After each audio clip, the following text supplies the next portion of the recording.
Até onde vai a liberdade de expressão? E quando é que ela vira discurso de ódio? Essa é uma pergunta complicadíssima, né? E é exatamente essa a questão central num caso que foi parar na justiça. O processo de Andreoni Telles Medrado contra o deputado Nicolas Ferreira. Um caso que, olha, testou os limites da tal da imunidade parlamentar. A polêmica toda começou com essa frase aí. Ela foi dita num vídeo que o deputado publicou. E o alvo era a Andreoni Telles Medrado. Para quem não conhece, ela é escritora, psicóloga, uma mulher trans e negra. E o ponto é que a imagem dela foi usada nesse vídeo sem nenhuma, mas nenhuma autorização. E o alcance disso foi uma coisa gigantesca. Só no Instagram o vídeo passou de 10 milhões de visualizações. Pensa só, 10 milhões. Esses números que estão lá no processo mostram como uma coisa que começa como uma ofensa a uma pessoa pode viralizar e o dano, se multiplicar de uma forma absurda. E antes da gente seguir, um recado rápido. É importante que todos se inscrevam, ativem o sininho, deixem um comentário, mesmo que seja um emoji, e compartilhem, para chegarmos mais perto da verdade.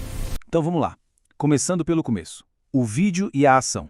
Como é que esse conflito judicial nasceu?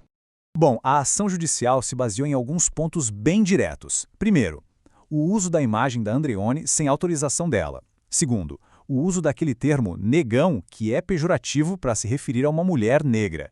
E terceiro, o uso de pronomes masculinos, numa tentativa clara de invalidar a identidade de gênero dela. O processo foi por danos morais, racismo e transfobia.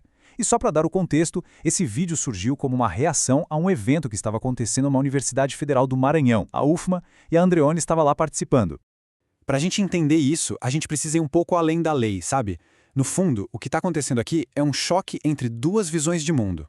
Porque essa briga no tribunal é só a ponta do iceberg de uma discussão muito maior sobre identidade, sobre o que é real e sobre quais são os limites do que se pode dizer numa democracia.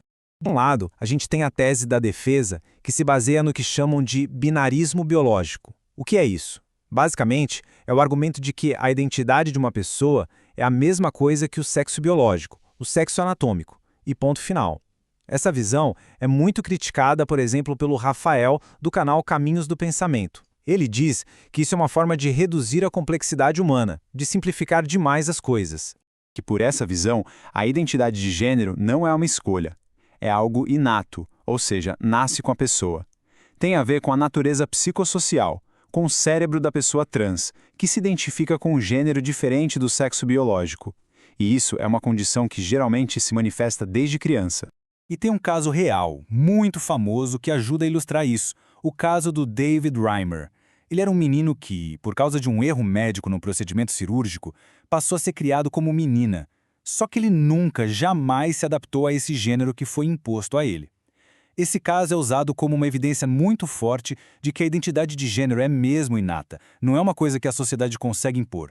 E aí a gente volta para aquela questão dos banheiros, né? Por que falar tanto disso? Segundo o Rafael, isso é uma tática muito conhecida de pânico moral. Ele até faz um paralelo com o ativista americano, o Charlie Kirk. A tática é essa: usar desinformação, falar de groomers ou aliciadores e focar nessa coisa de banheiro para criar um pânico na sociedade. O objetivo final é sempre o mesmo: pintar pessoas trans e a comunidade LGBTQIA+, como um todo, como se fossem uma ameaça para crianças e mulheres.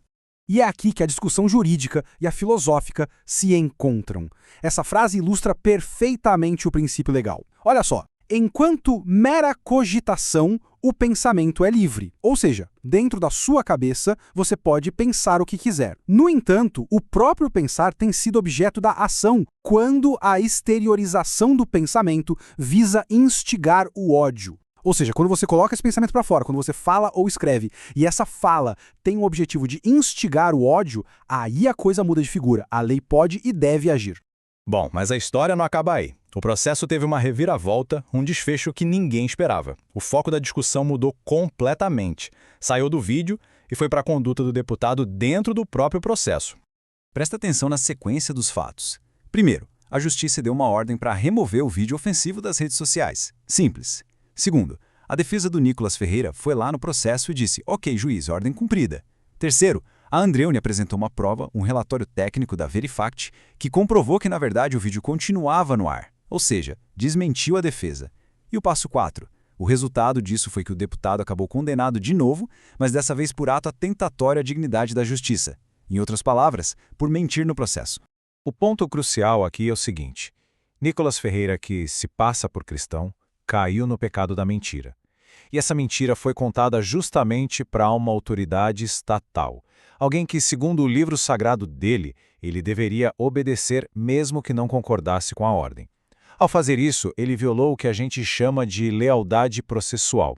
A justiça não viu isso como um simples erro, mas como um ato de desrespeito direto ao tribunal. E no fim das contas, esse caso todo, com essas decisões opostas e essa reviravolta, deixa uma pergunta no ar para todo mundo pensar. Numa democracia, qual é a fronteira exata entre uma opinião, por mais polêmica que seja, que deve ser protegida, e uma ofensa, que deve ser punida porque ataca a dignidade das pessoas? Para quem quiser um aprofundamento completo, os links para os vídeos originais do canal Caminhos do Pensamento estão todos aqui na descrição. Muito obrigado por acompanhar e até a nossa próxima análise.